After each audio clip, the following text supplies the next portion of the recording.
Hello, everybody. It's a great pleasure to welcome you to this seminar. It is a special honor to have Margarita Lopez with us. She is our point person at IDRC. IDRC stands for International Development Research Center. It is the organization that administers the GPE grant globally. Usually, I'm the one explaining to you what KIX stands for.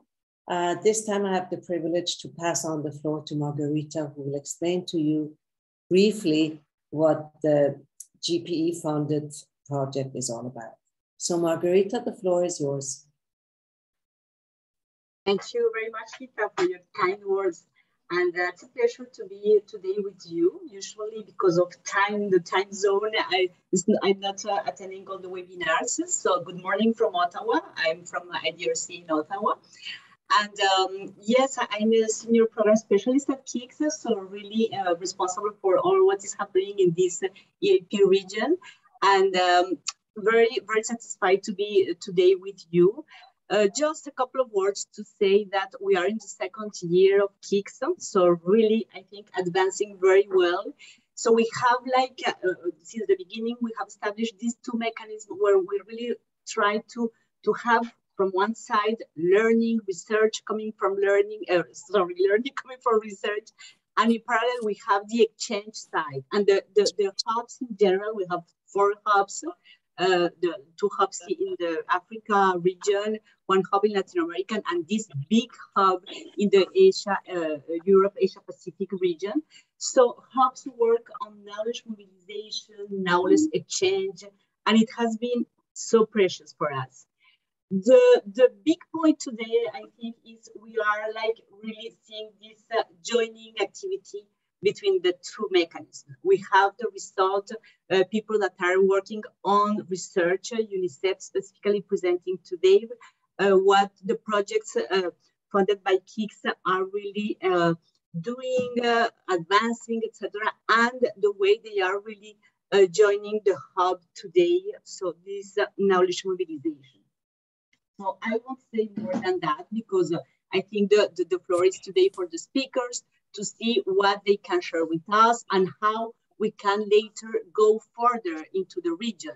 So this is, like I said, a big moment for us in KIX because we are really seeing this confluence of activities, and we hope that that will continue. So thank you very much, and I'll give the floor to Jose Luis to continue, and thanks to invite me.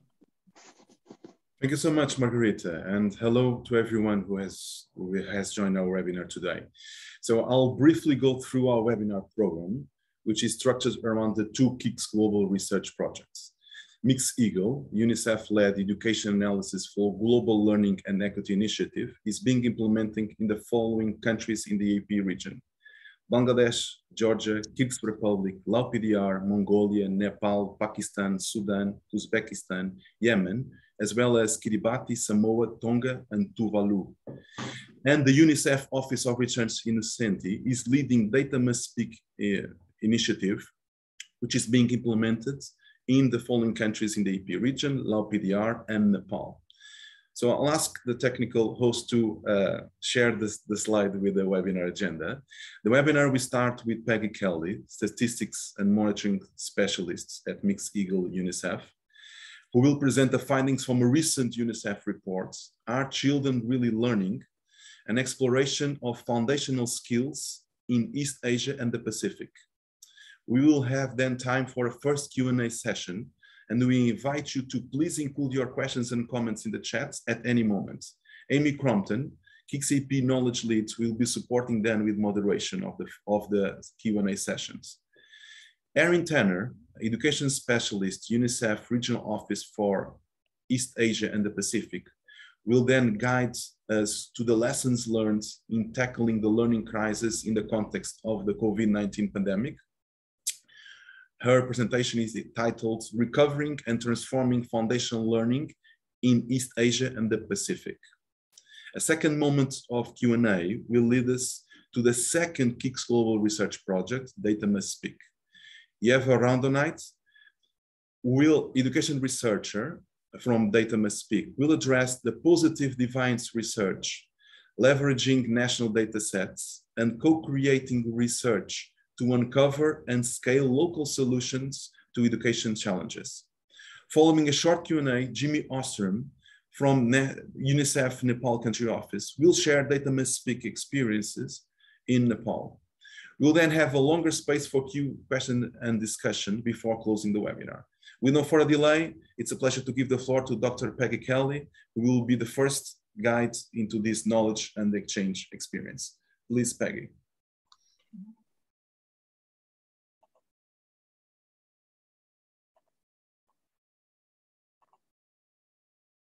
Okay, good morning, good evening, good afternoon, everyone. I trust that you can all see my screen. So I will get started. So as Jose Luis said, I will be presenting the findings from a recent report that we launched entitled, Are Children Really Learning? Exploring Foundational Skills in the Midst of a Learning Crisis. So to begin, so just to give you an outline of the presentation, I'll just have a brief introduction, and then I'm going to jump right into our findings on foundational learning and equity in developing countries. And I'm going to be highlighting the results from the KIX EAP countries.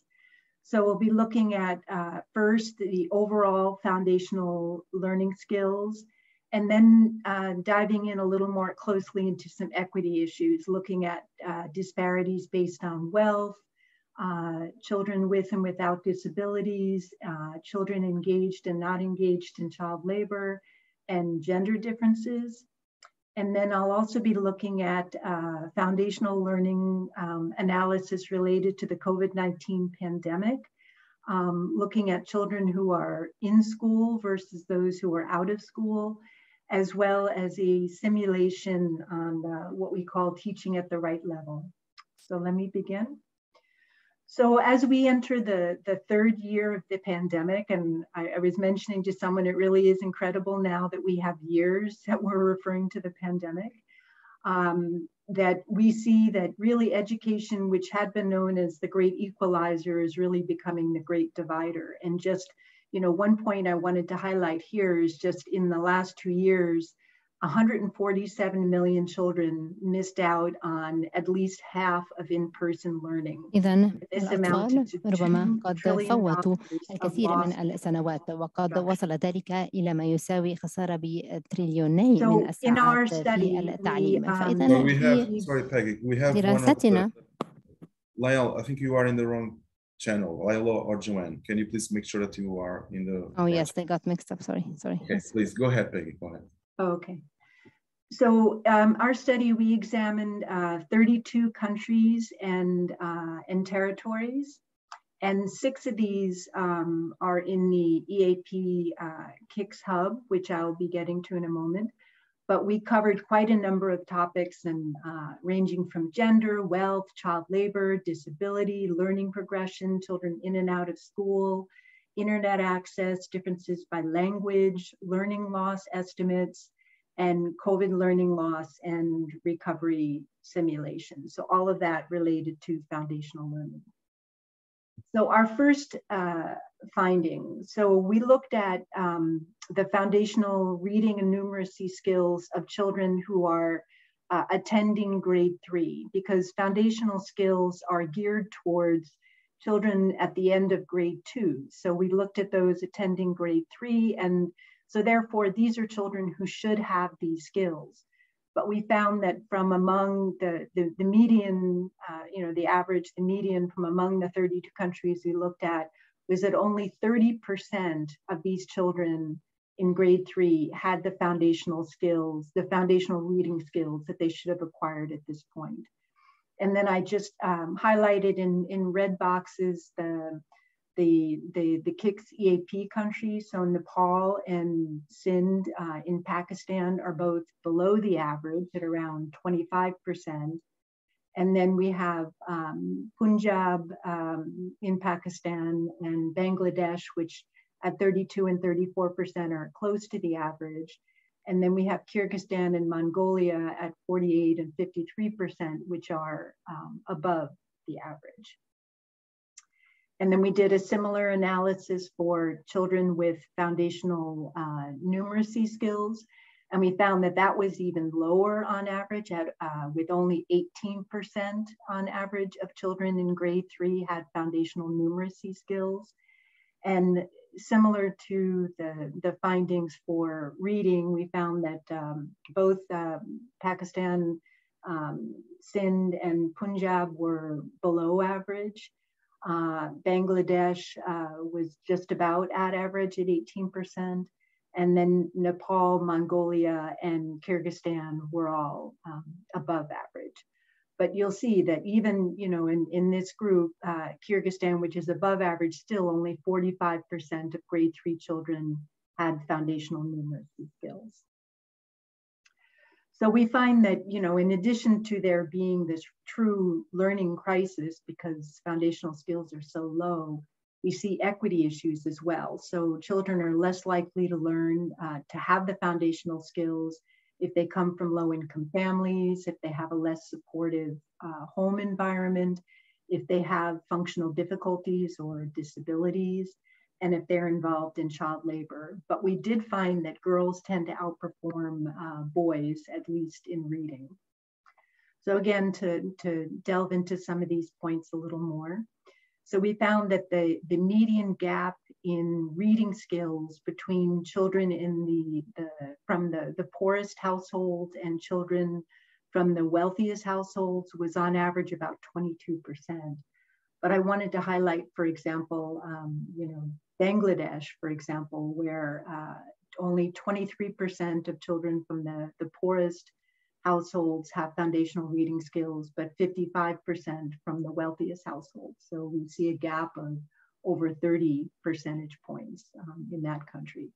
So, it varied by country. Some, the gaps were a little bit smaller and some a little bit larger, but virtually in all countries, children from wealthier households, a greater share had foundational skills than those in the poor households. And then comparing children with functional difficulties or disabilities to children without. The share of children with foundational reading skills, those without difficulties, 43% have these skills, whereas children with functional difficulties or disabilities, only 35% have these skills.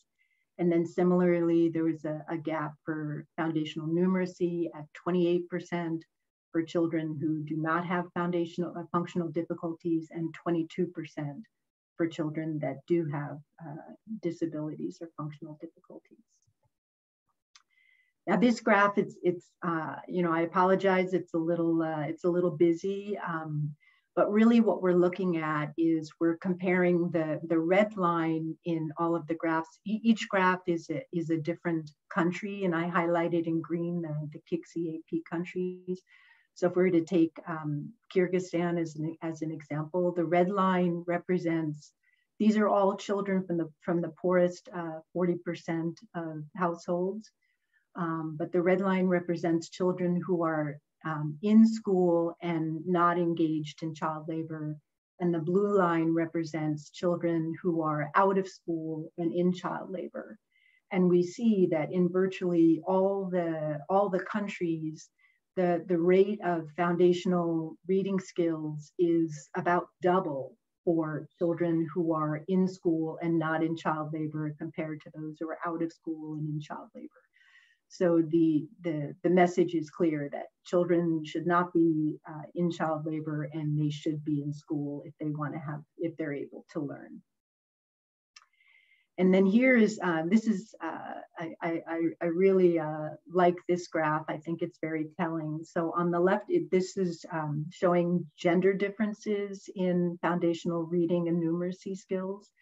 So if we look at the graph on the left, we see that in virtually all of the countries that we analyze, with just a couple of exceptions, girls hold the advantage when it comes to having foundational reading skills.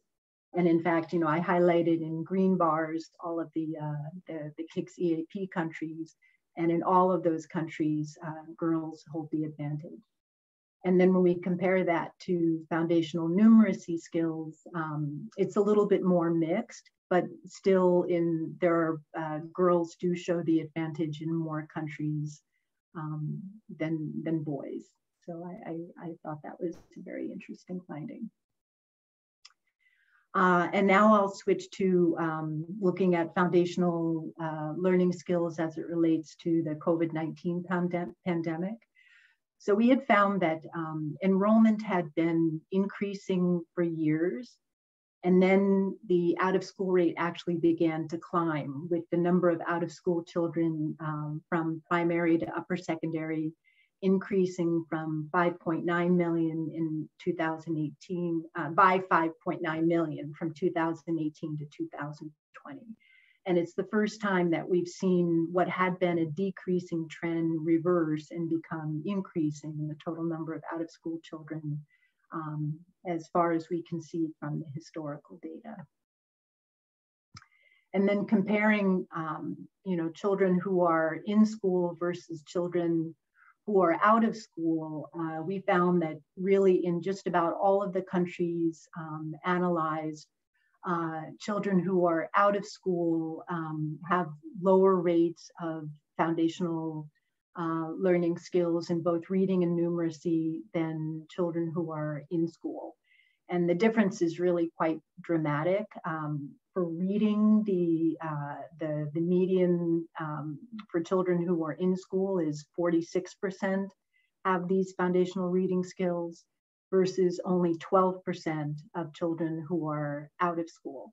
And I should point out that, you know, we used mixed household data for this analysis, and that's actually one of the advantages to using this data, is that it allows us to look at both children who are in school and children who are out of school. So the message here is that, you know, schools that had been closed during the pandemic need to reopen. They need to stay open in order for children to learn. And I found, excuse me, this to be another interesting analysis that we did. We looked at, you know, at the current rate of learning. You know, as I mentioned, the foundational skills are geared towards children completing grade 2. But we said, you know, at the current rate of learning, how long would it take, or how many years of primary school would a child need for 70% of children in that country to have foundational, whether it's reading or numeracy skills? This graph is on numeracy skills. And we found that on average, it would take, even though most primary schools last about 6 years, it would take double that. It would take 12 years on average for children to have the foundational numeracy skills that they should have gotten in 2 years. It really takes 12 years. And then looking at this graph, you know, in some countries, you know, in Nepal, we're saying it would take 14 years. In Punjab, it would take 21. In Sindh, at the current rate of learning, it would take 73 years before 70% of children have the foundational skills, foundational numeracy skills they should have learned in 2 years. So we also did a simulation to see the impact of a year of school closures on foundational learning skills.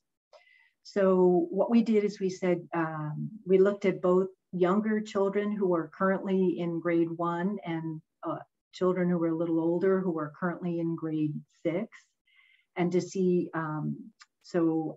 where they would be by the time they get to grade 9 after the shock of having schools closed for a year.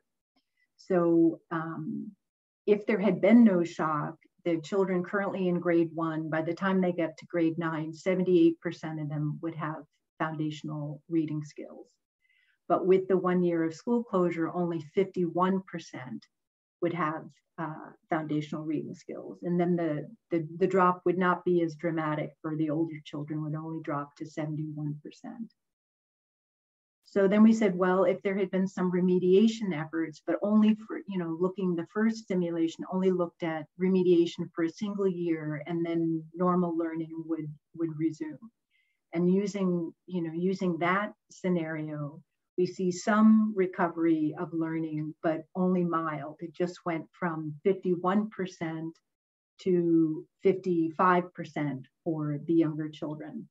So even with 1 year of remediation, still by the time they get to grade 9, only 55% of the children would have the foundational reading skills they should have had by grade 2. And then the final point in the simulation, we look at what would happen if there were a longer term system reorientation, or what we can refer to as teaching at the right level, where the curriculum is adjusted and teaching is adjusted over the long term to ensure that children really have the time to recoup all of the lost learning that occurred over the 1 year of school closure. And in that instance, we see that for the younger children in particular, again, if there had been no kind of remediation after the 1 year of school closure, only 51% would have foundational reading skills. But with this system reorientation, we find that 75% would have the foundational reading skills by the time they get to grade 9. And then when we compare that to the 78%, if there had been no school closure, no shock to the system at all, then we see that this approach will almost fully recoup all of the lost learning. So Peggy, I just want to give you, sorry, the two-minute warning, but I guess you're on your last slide. This is actually my last slide, so I can wrap up in about 20 seconds. So, this last slide is really just recouping.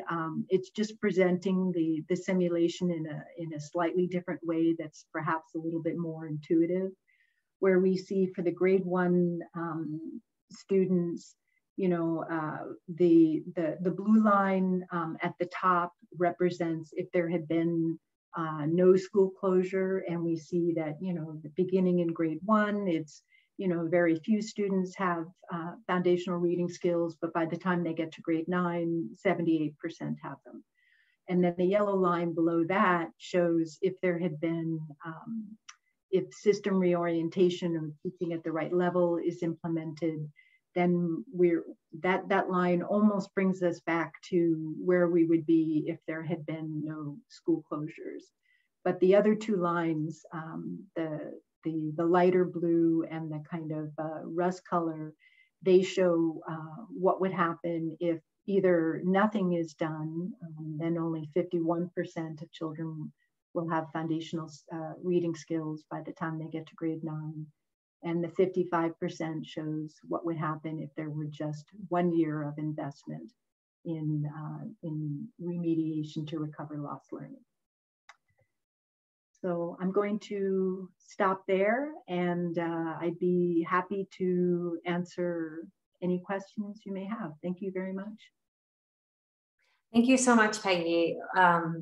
Your data really paints a very comprehensive picture of what's going on in many of these countries. And we have a lot of questions in the chat. A few of them are along the same theme, which is, I'll read one out from Melanie Ehran. She says, what are some examples of successful moderation strategies to repair learning loss?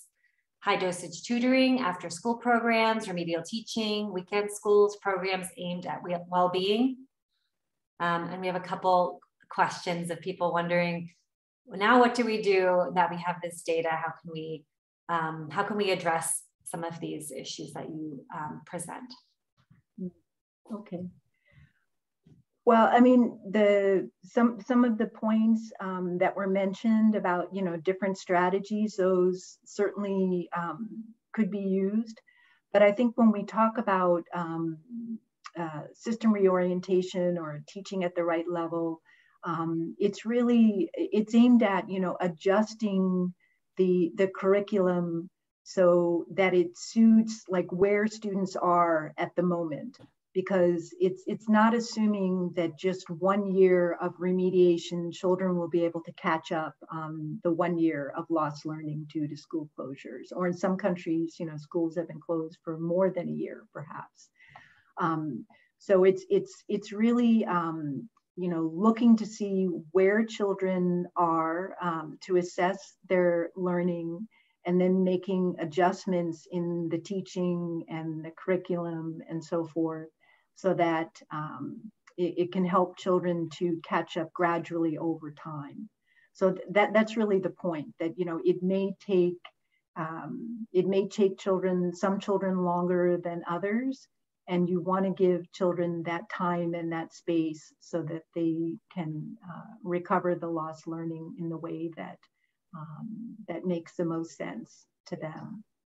And then in terms of strategies, well, if maybe during one of the other presentations, I will look for a link, but UNICEF has a strategy they call the RAPID strategy, and each, you know, the RAPID, each stands for, so it's like recovery and so forth, but I don't want to say it right now because I won't say it correctly. So instead I will look for it. But, you know, certainly UNICEF is advocating for, you know, all schools to reopen, stay open, for children to have the chance to come back to school and to focus on recovering the learning that they lost during the school closures. You know, we're just now beginning to get some data to come in about the extent of the learning loss. And unfortunately, most of the data at this point comes from developed countries, but slowly we are starting to get a little more data from developed countries. And the data I presented was just a simulation, but the real, you know, the real-time data we're getting, you know, even shows that the extent of the learning loss is even worse than we thought. So we have a lot of recovery work that we have to do. But as I said, I will look for a link to UNICEF's RAPID framework, and I will share that in the chat a little bit later. Okay, thank you so much, Peggy. That would be very helpful, I think, for everyone to dig a little bit deeper. I think at this point, in the interest of time, we're going to move on to the next presentation. We do have a few other questions in the chat for you, Peggy, but we'll save those for the end of all the presentations so we can discuss it with the other speakers as well. Okay. If you don't mind to stop sharing, thank you. I'll pass the floor over to Erin Tanner to continue on with her presentation. Thank you. Thank you so much. And can you see my screen? Yep. Excellent. Thank you. Okay, great. Well, I think Peggy, the coordination is quite well. So I'll talk about RAPID. So maybe that will be useful for some of our listeners. Well, first, thank you so much, everyone, for inviting us to share with you our lessons learned and our experiences on recovering and transforming foundational learning in East Asia and Pacific. In our East Asia and Pacific, we have about 383 million children, which is about a quarter of the world's population. And the World Bank estimates that about a third of those children will finish primary school without achieving the foundational literacy skills and transferable skills that they need for higher levels of education. And now we don't have learning data on all of our countries, but we do have two very good regional assessment programs in our region. And both of those, PILNA and what we call CPLM, echo those findings of the World Bank. PILNA shows us that about 40% of children living in Pacific Island countries fail to achieve the minimum expected levels of literacy, and only 20% in numeracy. And CPLM, which is co-led by UNICEF and CMEO, it shows us that only about 1 in 3 children in Southeast Asia perform at the level they're expected to in the early years of primary school. But that in some countries, including the KIX countries, up to 80% of children actually are still struggling with their foundational skills. And before talking about our strategies, I just wanted to share with you one table from our CPLM assessment, because there's many KIX countries involved. And this again shows us that about 70% of children, for example, in Cambodia and Laos, are really struggling with the foundational literacy skills. Now, I don't have time to share with you all of the data from CPLM, but I do encourage you to look into all of our analyses, because it is very clear that the data is telling us we do have a learning crisis, and that crisis is really rooted in a lack of foundational literacy and numeracy skills. And we know who's suffering the most from this crisis. It's of course the most marginalized children. And I wanted to share with you this unpublished figure here that is about to come out. This is a new analysis that we've done with mixed data, looking at the foundational literacy, numeracy skills of children with functional difficulties. And what we see is that children with disabilities are really far behind their peers, even if their peers are not doing very well either. Children with disabilities are about 10 to 15 percentage points less likely to achieve foundational reading at the same age as their peers. So again, this shows us that we really need to keep children from the most marginalized groups, not only children with disabilities, but all groups, at the core of all of our strategies. And then we know, of course, and I think as Margaret has said, that in this region, children on average have lost about 100 to 200 days of schooling. And that's equal to about 1 year of learning loss. And what we have from the country level, and Cambodia is one of our only countries actually that had 2 data points pre-COVID and post-COVID to look at actual learning loss. And so here you can see, if you look at the red bars, that the 2016 National Learning Assessment data compared with the 2021 learning data really show a very clear impact on learning, and significant learning was lost in Cambodia. And so in response to that, UNICEF is working with all of the countries in the region to recover learning, but also to boost learning so that we go beyond where we were prior to COVID. And we have 3 key priorities for that. And we do have a regional strategy paper coming out soon. But the first priority is really to recover the learning lost for the most marginalized children. And of course, system transformation and tracking progress are also key priorities, but I won't talk about them today. And so as Peggy mentioned, we're using the rapid approach, which is coming from the global level. It was developed in collaboration between UNICEF, the World Bank, and UNESCO. And the framework puts forth kind of 5 key priorities for helping countries to improve learning recovery for those most marginalized children, of course. And so you can see them here. The first one is that we have to reach every child. The second one is that we have to assess learning levels, so taking children where they are. The third one is that we have to prioritize the fundamentals, so the foundational skills. And we have to put in place additional catch-up learning opportunities for those children farthest behind. And we can't forget the well-being and psychosocial support are a critical part of learning. And CPLM data also show that as well. And so each of our countries is taking this framework a bit differently. And so, for example, in Mongolia, they've really been focusing on formative assessment and trying to promote formative assessment in the first months of school reopening. And so I'll share with you a few of our lessons learned from the country level to try and concretize a little bit the conversation. So I'll take Cambodia first because I talked about it, their learning loss study. But here we see that one of the lessons learned is that countries are really trying now to take strategies to scale to improve literacy and numeracy. I think COVID showed countries that they don't need to pilot things anymore, that they can go straight and implement things at scale, and of course, learn lessons along the way. And so what Cambodia did is during school closures, they actually, they had a diverse online learning platforms, but they distributed nationwide learning materials for grade 1 and 2 students, but also for grade 1 and grade 2 teachers. And they also had them available in local languages, so to be inclusive of children from ethno-linguistic minority backgrounds.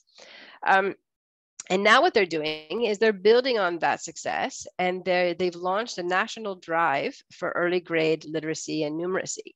And so now they're going back to those same teachers and those same kids, and they're launching a campaign to train teachers on more pedagogy and to provide more resources. And this is bringing in all kinds of partners to support this. So this is really a key priority of the ministry, and it's taking place at scale nationwide for all of those grades. So that's one lesson learned, is this at scale approach is possible, and it is has been a success anyway in Cambodia. Now in Laos, we wanted to share that another lesson learned is that during COVID school closures, there were many innovations put in place. Not only innovations, digital innovations, but also innovations, for example, with mother tongue education, for example. There were lots of innovations around that as well. And so what we're seeing is that countries are now trying to turn those innovations into actually components of the system. So trying to systematize those innovations. And so in Laos, it was an interesting timing because they launched a new curriculum about a year before COVID hit. And so they were rolling it out in the traditional cascade teacher training way. And then when COVID came, they launched their first ever digital learning platform, which then of course gave them immediate access to teachers directly. And so now that schools have reopened, the ministry is using using that platform to connect directly with all teachers in Laos. And so they're adding new content. Teachers are using the online learning platform to access materials. And they've actually just launched a new collaboration with Pratham around formative assessment training. So that will also be a new component for Laos. So that's an exciting program to watch, I think, in Laos. And then again, of course, in the digital space, we've seen lots of innovations around foundational literacy and numeracy. And one of the big ones in our region is the Learning Passport, which is a Microsoft partnership with UNICEF. And here we see our countries trying to use digital solutions to provide learning materials to children that actually never had them before. So for example, in the very remote areas of Timor-Leste, children accessed for the first time, some of them, their national textbook through this program, because previously they hadn't had access to textbooks. In Kiribati, for example, for the first time ever, teachers are developing their own learning content for children, and they're putting it on a weekly basis on the website for the whole country to see. So there's a lot of really interesting lessons that will be learned, I think, around content development and really improving access to quality foundational learning materials. And now Vietnam is taking digital transformation to another level, and they already have all of the national policies in place. And so what UNICEF is doing there is really looking at how we can use technology and digital solutions to improve learning for the really most marginalized children. So they're working a lot with virtual reality to reach children with disabilities. They've developed a open source program of reading materials for the minority language groups.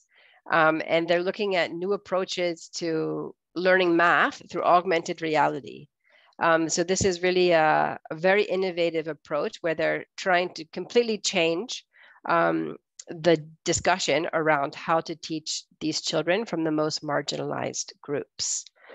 And then lastly, I wanted to share about Thailand, and I know it's not a KIX country, but Thailand is a really good example as well, as is Indonesia, but I didn't add that because in Thailand now, they are, even though it's a middle-income country, they're looking at the most marginalized parts of their country.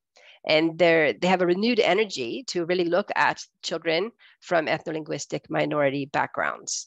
And so they're really looking now to an area-based approach where they go to one of the most remote parts of Thailand, which is very difficult to access because of the mountainous terrain. And they reach out and they teach teachers about formative assessments. They improve learning materials, and they introduce an mother tongue based and multilingual education pedagogy that's already been proven actually in the south of Thailand. So they have a very innovative program coming, and even though it's not a lower middle income country, I think that still those children require the same level of effort as in other countries.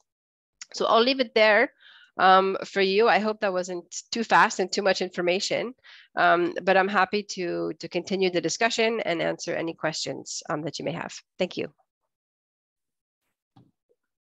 Thank you so much, Erin. What wonderful, what a great presentation, really interesting comments in the chat and questions that we'll move on and to share. Here's a question from Suzanne Zridema, who says, were children with disabilities included in the formative assessments in Cambodia and the other interventions in Laos? It has been shown, noting that it has been shown that most online learning platforms implemented during COVID didn't consider the access challenges of children with disabilities.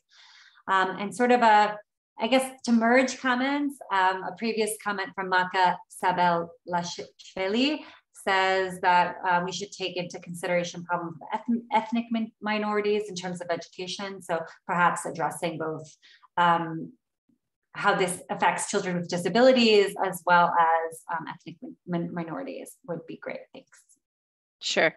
Well, I think in response to both comments, I think we're very much aware of the limitations that were experienced during school closures for children with disabilities and children from ethno-linguistic minority communities. And that's why Cambodia, for example, and Laos, they tried to reach out and to put in place systems to include those children. For example, in Cambodia, they had a home-based learning package translated into all minority languages and distributed to every grade 1 and grade 2 child.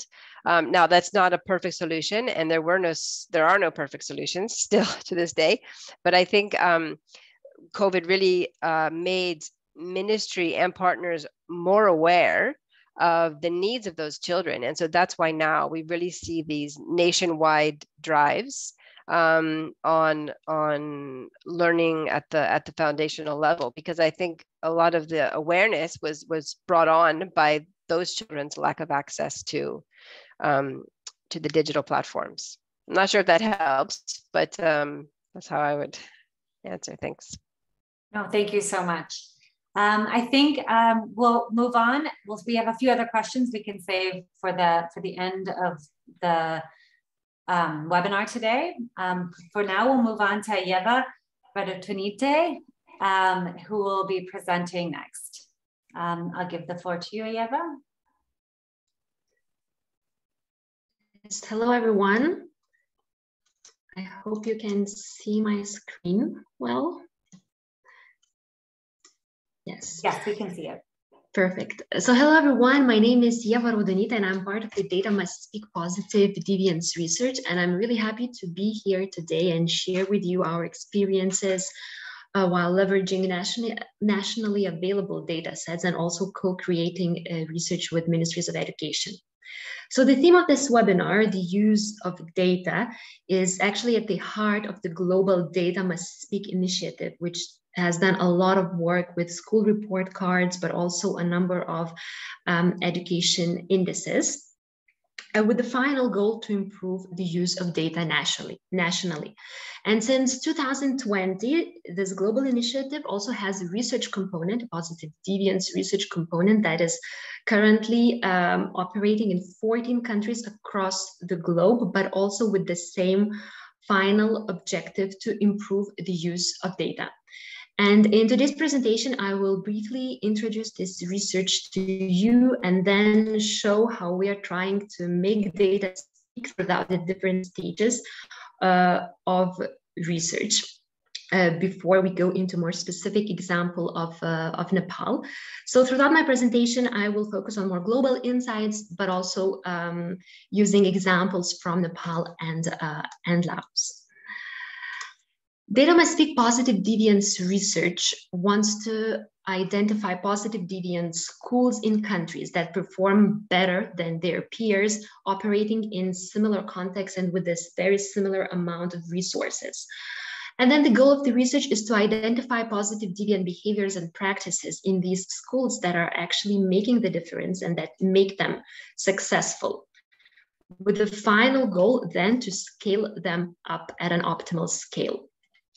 And this study uses a number of approaches and methodologies. So it's a mixed method research, and we rely on both qualitative and quantitative research methods. And of course, positive deviance methodology is at the heart of the research. However, we combine it with behavioral sciences, implementation research, and scaling science, which makes it really exciting and also allows us to have an in-depth analysis on a number of different elements. So the guiding principles of Data Must Speak Positive Deviance research are exactly the same as the principles of the Global Data Must Speak initiative, and they focus a lot on country ownership, sustainability, learning by doing approach, and the no one size fits all thinking. This research has 5 main stages. So in the first stage, we rely on nationally available data in order to identify different factors that actually affect learning. And this information can already feed into education sector analysis or different policy discussions. But this stage also lays the groundwork for the stage 2, where we actually identify those positive deviant schools that are then important for the next stage, where we go into those schools as well as a number of control schools to understand what is actually happening in those schools. And we try to identify positive deviant behaviors and practices.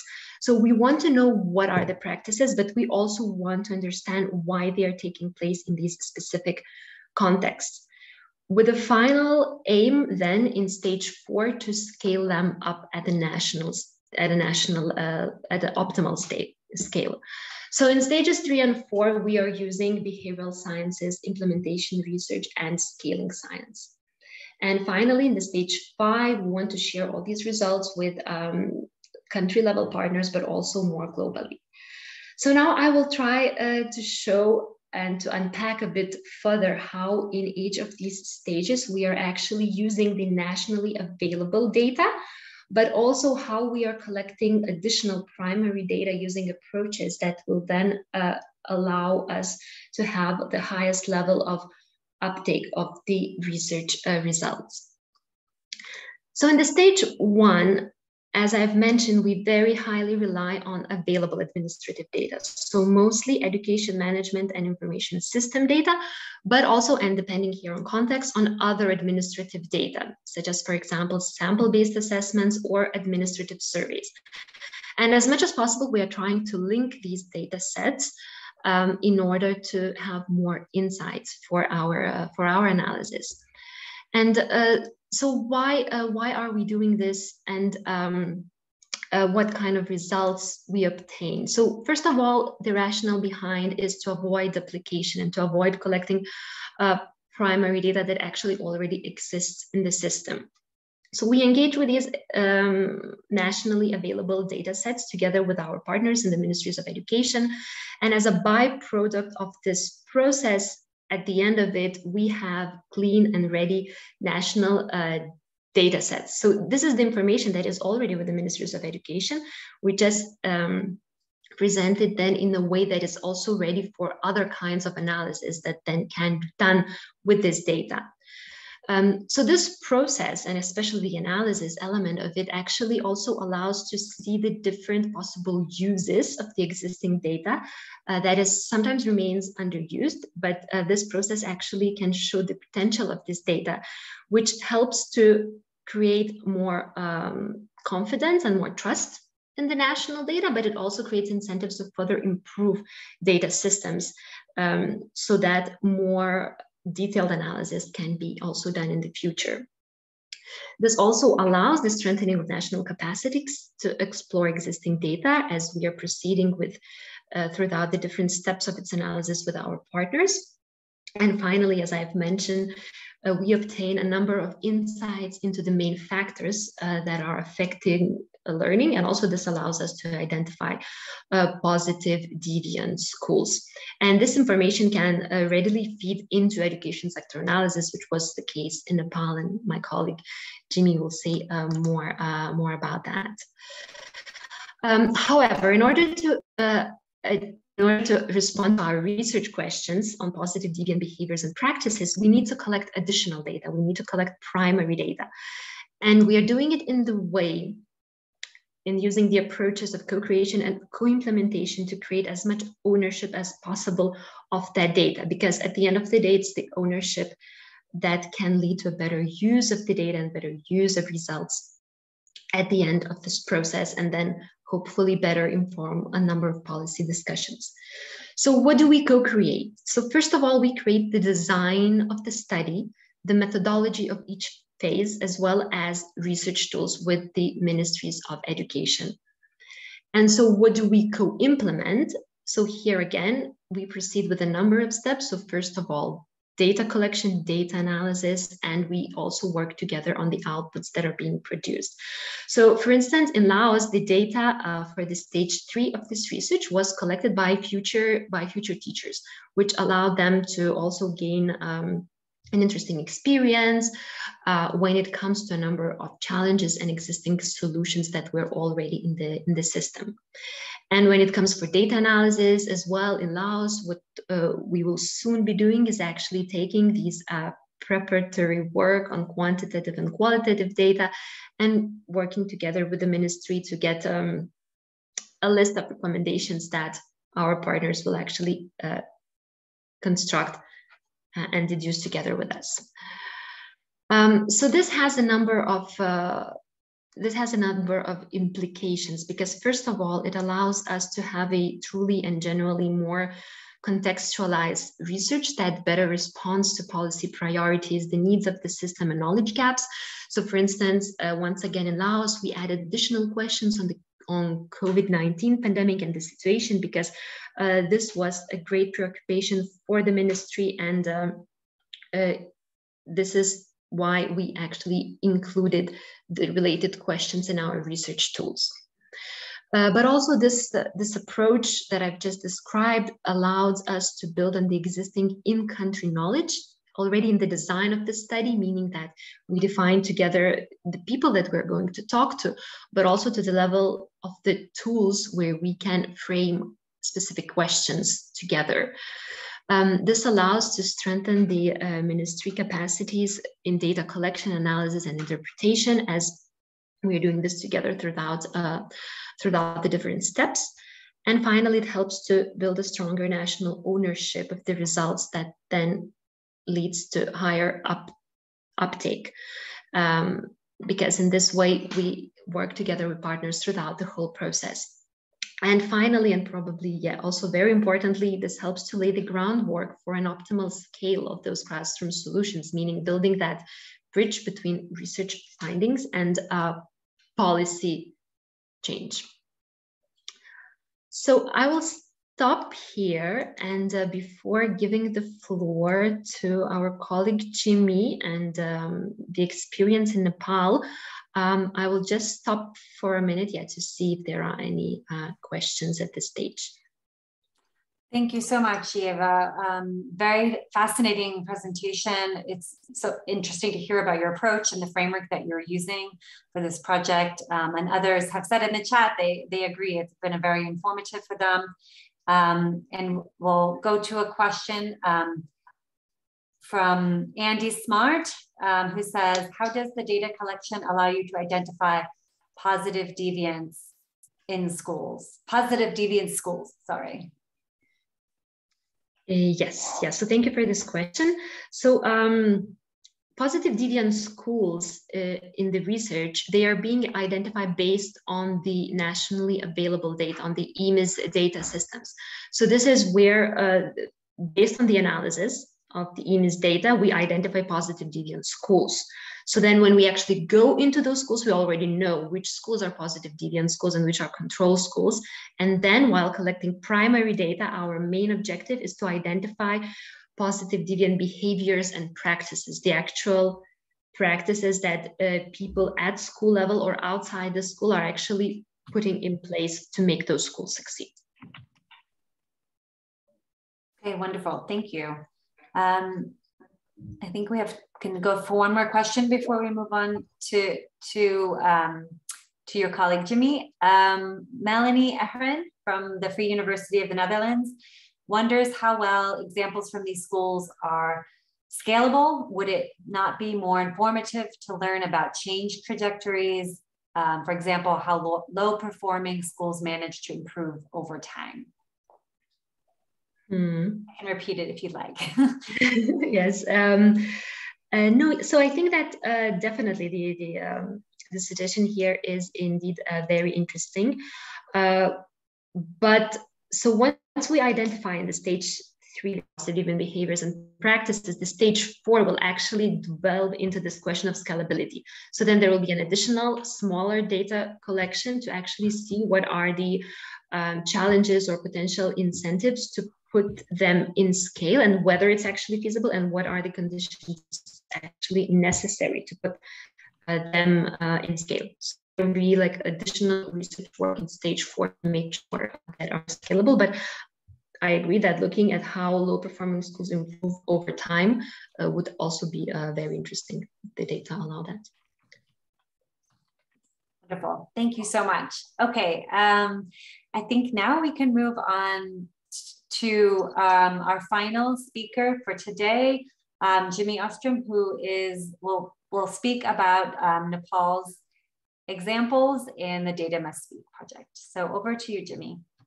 Thank you so much, and good to sort of build on what Eva has been presenting. Eva, will you be presenting the slides? Sure, I can do that if you prefer. I should have checked that. Sorry. Okay.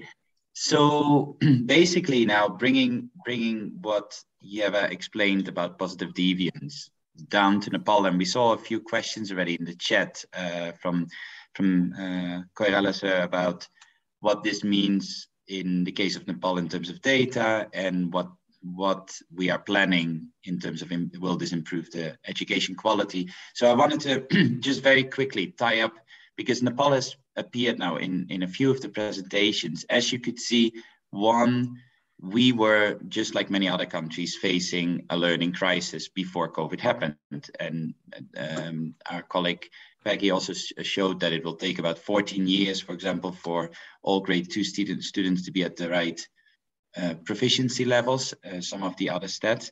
Then COVID happened, and Nepal is an incredibly diverse country in terms of access to electricity, internet, remoteness, populations. So the COVID pandemic hit Nepal and hit the school system in very different ways. In terms of some students were able to continue their studies with certain moderations, and some not at all, and really lost those 2 years when they were already facing trouble in terms of keeping up at the right learning levels. So when positive deviance when the positive deviance team came to Nepal, we discussed this with the government, and I myself work for UNICEF Nepal, but I'm working as part of the government team on the sector-wide approach implementation, so sector coordination and planning. And we decided that this was a really important piece of research to take on. We have a long-standing relation with Data Must Speak. Also, it helped us develop the equity index, school report cards that were mentioned earlier. But now specifically on the positive deviance, the importance of this is that there are many models and pilots introduced in I guess in all countries, but also in Nepal. Very rarely to none of them are successfully scaled up nationally. And that is often because they're not replicable, or the funds or investments required for that do not match the available resources. So in the case of Nepal, these 35,000 schools that we have, some of these schools with very low resources outperform some of the best schools in Nepal, some of the institutional or private schools even, in terms of learning outcomes. And so positive deviance for us was almost the ideal model to see what is it that those schools have in common? What are the drivers? Why is it that some schools in a similar context, with similar resources, perform significantly better than other schools? And are those elements that we can understand and then replicate? So if we go to the first slide, I will be fairly quick in the beginning, as Yeva already covered some of these elements. For the case of Nepal, we as a government and development partner team, we formed a reference group and a technical expert group with government experts from the Center for Education and Human Resource Development and from the Education Review Office, which are the main holders of data, if you like.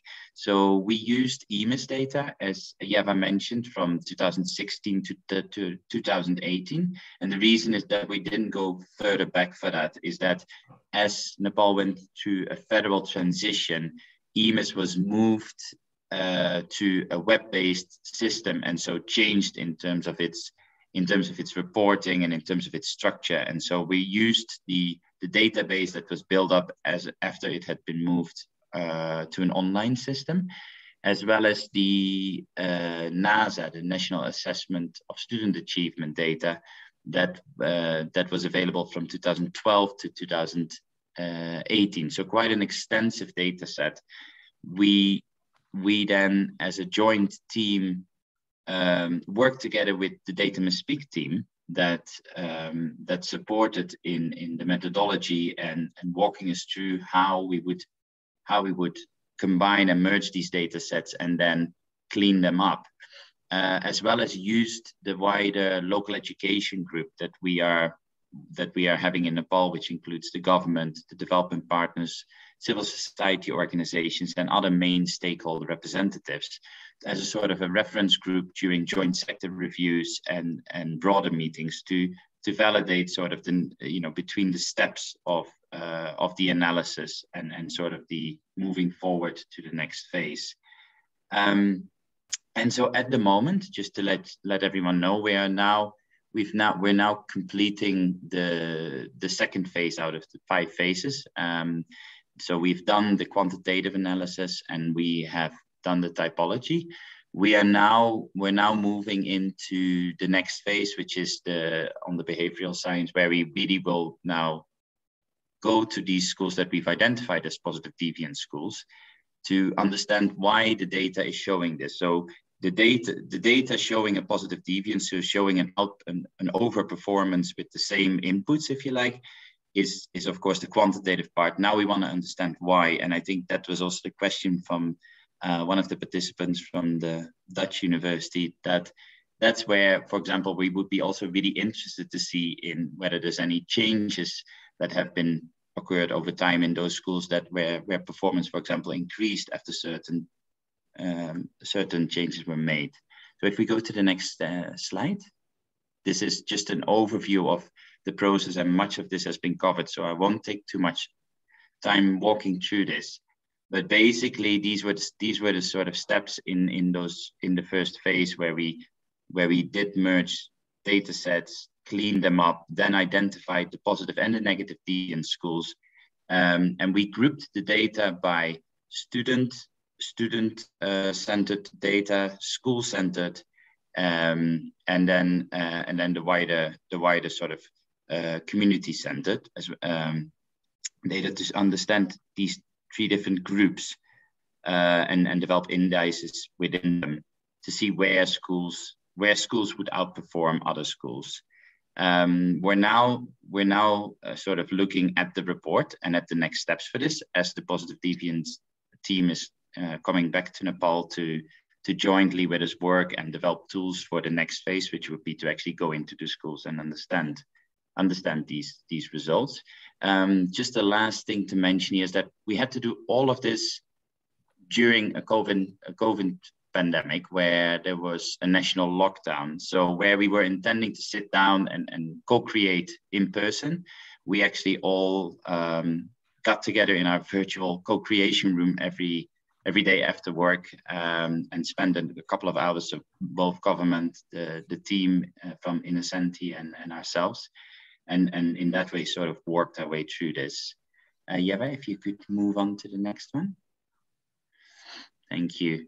So just to show you a few of the characteristics, what came out of this. And it's not to say that there were a large number of findings, and some of them had a stronger significant relevance than others.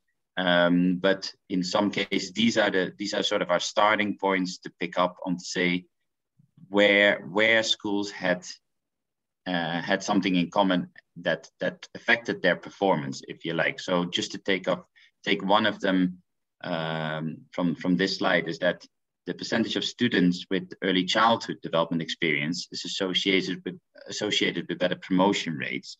So that schools that have 100% of students that went through pre-primary education have a 6.8% higher promotion rate among all of the schools, the public schools in Nepal, as per the data that we merged here, for example. So it shows that importance. If you go to the next slide, and we will share these slides obviously and the report, so you can go through this. The next one is on, for example, the second point here on the pupil-teacher ratio, is that it's negatively correlated with the average promotion rate, so that additional students per teacher decreases the rate by 0.04, which is, again, an obvious and expected outcome. The larger your classroom gets and the more students are in that classroom, the lower the promotion rate of these students is. And obviously at one point, it won't be a linear correlation anymore, but these are strong sort of findings that can help the local governments that are now in control and have the mandate to actually manage school education, make key decisions on where they're going to put their the few resources they have to have the biggest impact on improving their education. So if we move to the next slide.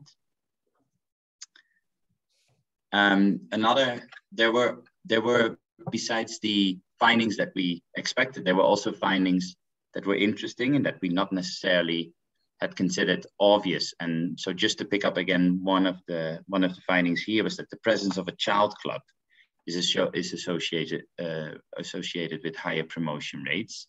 And of course, this could be a proxy that the presence of a child club suggests that in general, there is a sound sort of leadership or governance present in the school. And that's why a child club can exist there in the first place and is facilitated, for example. So again, these are sort of the indications that we now need to go into the schools for to understand what they mean and why they present us with these findings.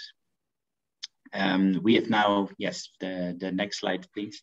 We've now summed this up and gone over this together with the government and other development partners. And as Yeva mentioned, one of the things that was really important for Nepal is that we used the study as one of the 9 thematic studies to inform our comprehensive education sector analysis in 2020 and 21.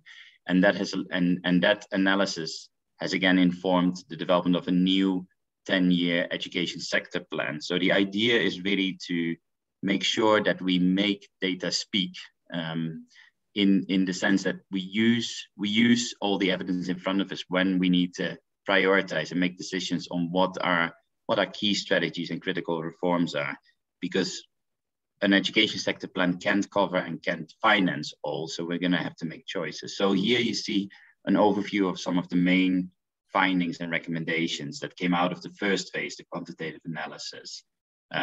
Is the establishment of child clubs, like we mentioned, but also the hiring of female teachers, and that they have certain impact. They have different impact. For example, if you look at primary versus secondary, but also boys versus girls. So it's interesting to see again that governments, local governments, and municipalities can analyze where their main shortfalls and gaps are, and see what are the biggest. What are the smartest investments, so to say, and the changes to make to try to counter those? Just to go to the last slide, I believe. We now have completed, as I mentioned, the first steps that Yeva also mentioned in her slides. We're now looking forward in August to move into stage 3 together with the Data Must Speak team, and then to complete the implementation research by the beginning of 2023. And that's also when we are having a joint review of after the first year of our implementation of the new sector plan, because our new census data, for example, becomes available, but also because we are continuously updating strategies in line with a recovery roadmap that we're currently designing for the initial years of the sector plan. So maybe, I'm sorry if I slightly rushed through this. There's a lot more to tell, and I'll be very happy to provide anyone information after this webinar as well. But I think I'll leave it here for now. Thank you so much, Eva. Thank you so much, Jimmy. Before we open the discussion to all presenters, we'll take a question specifically from one of our country representatives in Nepal. This question is coming from Kamal Korala from Tribhuvan University, and asking what type of intervention or interventions could be better to improve the education quality of Dalit and Janajati students in Nepal, if you have any insights on that. Yeah, no, I mean, very good question, because we know that their learning outcomes remain to fall behind the national averages. And again, Kamal sir, I'm very happy to share with you the draft report, because there are detailed findings already from the quantitative analysis. There's no one size fits all. And especially, for example, if you look between the mid and far west and what has been proven to be effective there in strengthened engagement for indigenous students, as well as, for example, in province 2 or the central Terai region, because again, the drivers of disparity are different in those two areas. So one of the things that I remember from the report as well is the status and the age of teachers, but again, the presence of female teachers is a very important game changer, if you like. So I'll be happy to share the report with you so that you can see the actual numbers behind this. Thank you. Wonderful, thank you. I think that will be, I think everyone would love to see the report. So thank you so much for this terrific presentation. I think we'll now open it up to all of the presenters, and we'll start by asking some of the participants in the room to unmute and ask their questions directly to the participants. I think and just having said that, I want to note to the participants taking the floor that just to note again that we're recording the webinar, and this which will be made publicly available so that others will be able to benefit from this presentation and the speeches given today. So I'd like to introduce and give the floor to Marina Michalishvili. I hope I'm saying that somewhat correctly. She is from the Ministry of Education and Science in Georgia, the preschool education development expert. So Marina, if you would like to either unmute or turn your camera on and share your question with the presenters, that would be wonderful. My question actually was about how parents are involved in education, especially in the regions where there is lack of professional teachers, and especially in the primary grade, in the first grades of school children and preschool children as well, meaning school readiness, in a school readiness program. And I would like to ask one more question to the last, to Jim Euster. Do you not measure the result of the progress by self-assessment of schools? I mean, starting from management level to teachers level, and all the included institutions that are involved. I don't know how it is in other countries. In Georgia, the schools are under the Ministry of Education and resource centers. In some countries, it may be under the local government, right? But if we take the structure when it is under Ministry of Education, does the ME system reflect the self-assessment of the schools? And when you assess these positive changes, do you take into account the self-assessment of the schools? That's are two my questions, if it is possible. Can I respond to that? Yes, please, go ahead. Yeah, thank you. Excellent question. So on the self-assessment of schools, yes, there is a self-assessment system both at school level in terms of a social audit, and there is a continuous assessment system, which is a teacher level assessment, but it is of student assessment. That is the whether or not those are undertaken as per the guidelines is reported into EMIS and is recorded sort of under the Ministry of Education into the status report. However, that is not that doesn't produce a score that we could use for the quantitative analysis. So when we move into together with the government, actually go and see what is happening in those schools to understand what has driven sort of the positive scores that we saw coming out of this indices, then definitely that is something that is an indicator that we will take into account whether or not these assessments are taking place. In terms of in education in Nepal, the schools are now directly under the local governments.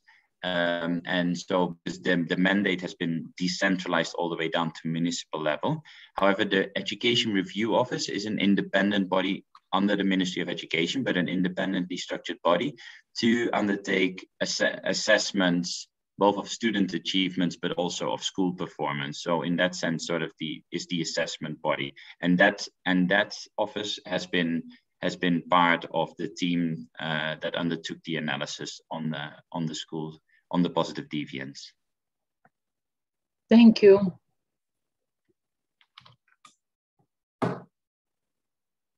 Okay, thank you so much. I think now we'll ask we have a couple of questions coming from our country representative in Bhutan, Kinley Sedan. Kinley, would you like to unmute and ask and direct your questions to the presenters?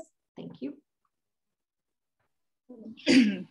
My question is to the last presenter. My question is, what made your research to suggest hiring of female teachers as one of the recommendations? Thank you. So the recommendation or the key finding on female teachers was really was showing the correlation between the promotion rate, the average promotion rate of students, versus a number of other elements in the school. And it was seen that where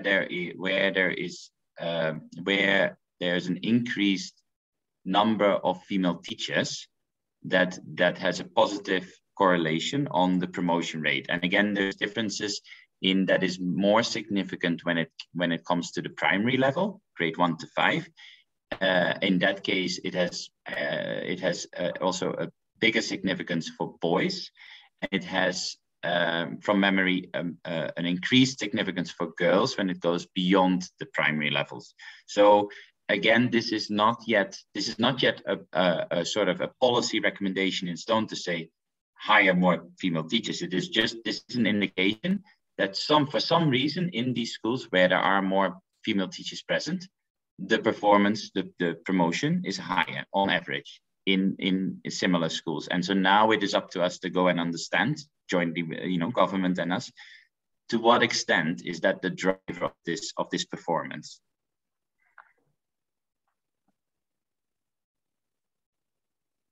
Okay, thank you very much, Jimmy. We're going to go back to a few questions from earlier on in today's webinar. In relation to the Mix Eagle, and perhaps even for Erin, a question from Sanjay Rana is, and from Dominic Bola, I'm going to merge these questions together, saying, very insightful, thanks for the presentation. Have you also looked into the effects on student motivation?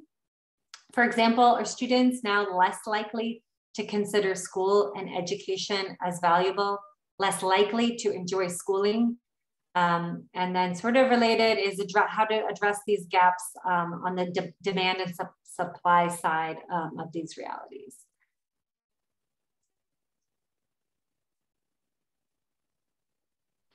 Sorry, Amy, who is that one for? I think it could be for you, Erin, or also for Peggy. Whoever wants to jump in and respond would be great. Peggy, I can share one thing. I don't know if we are able to talk about changes in student motivation over time, although with the new round of CPLM coming out, we will be able to do that in the next 2 years. However, I think what we can say is that based on CPLM data, student motivation and well-being is actually one of the clearest drivers of learning achievement. And I can put a link in the chat, and you can read. We have actually done a report in collaboration with Innocenti on that, looking at children's experiences in school and how it impacts their learning. So if you're interested, I'm happy to just drop that into the chat real quick. Thanks. And then I could just add, we've just started to get some early data. I mean, it's not really about motivation, but looking to see if children are coming back to school after the schools reopen from the school closures. And the good news is, at least in the couple of countries for which we have data so far, we're seeing that most children have come back to school. So at least that's something positive, because I know there was a lot of concern that due to the school closures, children would just drop out of school and remain out of school and not return. But, as I said, at least in some early data from some countries, we're seeing that most children are indeed returning to school. So at least that's one piece of good news. Thanks so much. I think we're going to wrap it up and wind down. I want to thank all of the speakers very much for their time and very informative presentations. And also a big thank you to the participants who have entered such thought-provoking questions. We really appreciate it. And I will pass it on to José Luis for some parting words. Thank you all. Thank you, Amy. So a couple of points before we close our webinar today. First of all, a thank you to all our speakers, Peggy, Erin, Yeva, and Jimmy. It was a privilege to learn from the work that your KIX global projects are conducting within our Europe-Asia-Pacific region. So thank you so much. The webinar today has also been possible through the support of the International Development Research Center, IDRC in Canada, that leads the implementation of the KIX program, and the Global Partnership for Education, which makes this initiative possible in its greater mission of mobilizing and transforming education systems in GPE partner countries. The KIX EAP Hub will continue to promote knowledge and innovation exchange in our Europe-Asia-Pacific region. So please contact us and contact your country's national coordinator with suggestions on how we can continue to support the work that you are conducting to strengthen your national education systems. I'm asking the team to please share the links to the emails, to our websites. We'll give you a couple of updates of the next activities. In this month, we will start the first round of grants allocated for regional knowledge exchange, where national organizations have the opportunity to learn from innovative solutions and share experiences. We'll continue with our monthly podcast series, and tomorrow, episode 14 will be available with Professor Sajid Ali from Pakistan. Our webinar series will also continue, and the next stop is June 15, Girls' Education, Counting the Uncounted, a webinar where NORA, KIX EAP Hub, and Gender Center at Geneva Graduate Institute will explore the problem of gender equality in education. The link is being shared in the chat. Finally, a call for applications for national experts to join our 2 new learning cycles is being released soon. One learning cycle will focus on policy analysis in partnership with IAP UNESCO, and another learning cycle will focus on how to scale teacher professional development program with FIT-ED. So we want to learn also how we can do better and how we can better address your needs. So please fill the post-event survey in the chat.